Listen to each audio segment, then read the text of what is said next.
When you talked to the full board about the progress in collective bargaining since you last saw them in April, how did you sum it up? How did you characterize it? That there was no, I couldn't give you any listing numerically or in word form of progress, but there seems to be a mutual determination to push and probe and do and discuss, because there's an increasing understanding on both sides of what the risk of not making a deal entails, and that this is actually palpable, and but not quantifiable, and so we're very much engaged in it. And Peter Holt really gave a presentation on that as well. Chris?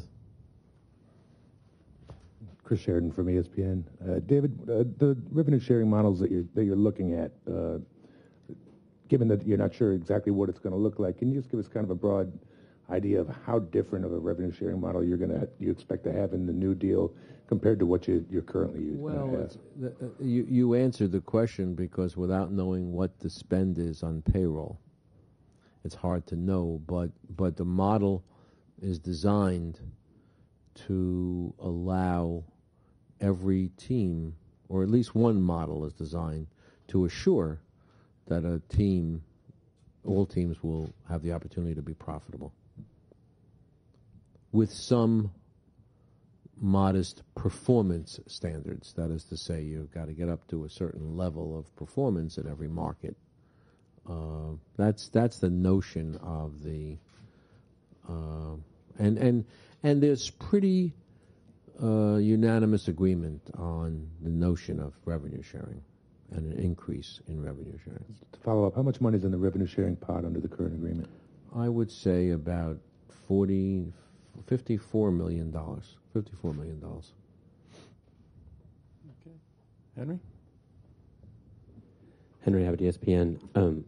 We've talked in the past about how the existing CBA needs to change pretty dramatically because of losses, from the teams in the league. This has some signs of potentially being a special NBA season, which might be very successful business-wise. Could it be so good that the CBA wouldn't need to change all that much? No.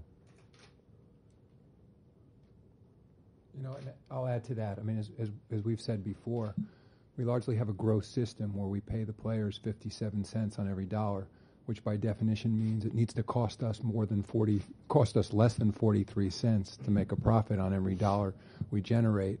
And so even though, as we've reported, we're having record season ticket sales over the summer and otherwise very robust revenue generation, because of the built-in cost of the system, it's virtually impossible for us to move the needle in terms of our losses.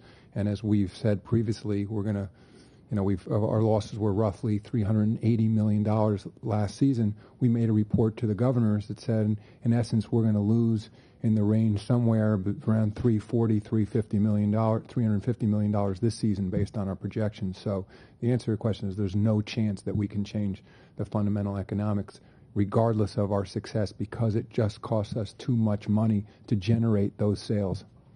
And to follow up on it, I'm disinclined to be dour about the improvement for purposes of collective bargaining. In other words, we are having good new season ticket sales. I don't think we'll have our highest season ever in attendance gate, but we'll have a top 5 year.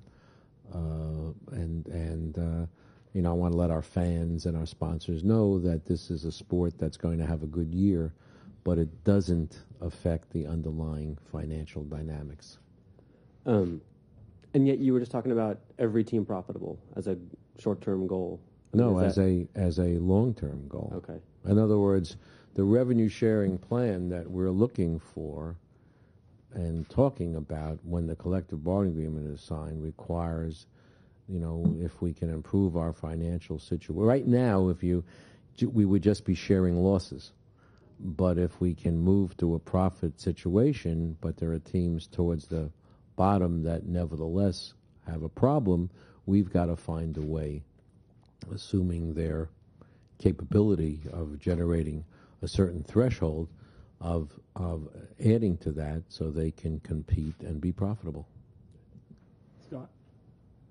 Scott Soshnick, Bloomberg. David, at what point in time does labor uncertainty adversely affect your ability to do business? Not yet. You know when it might? No, Adam? We're getting very close to that point, unfortunately.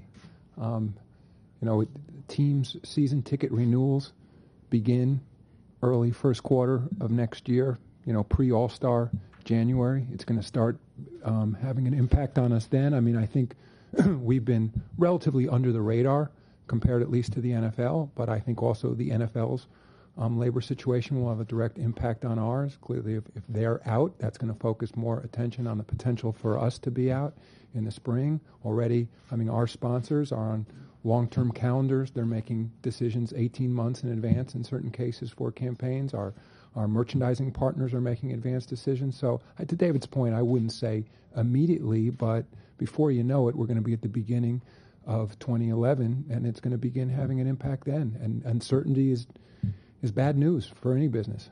Have you done any studies in terms of being able to quantify January, February, March? We're losing so much as we move along. Yes, countless studies. It's something we're constantly recalibrating, and it's data that we're sharing with the union. And I think there's no doubt that both sides understand what's at stake in not getting a deal done or potentially actually losing games.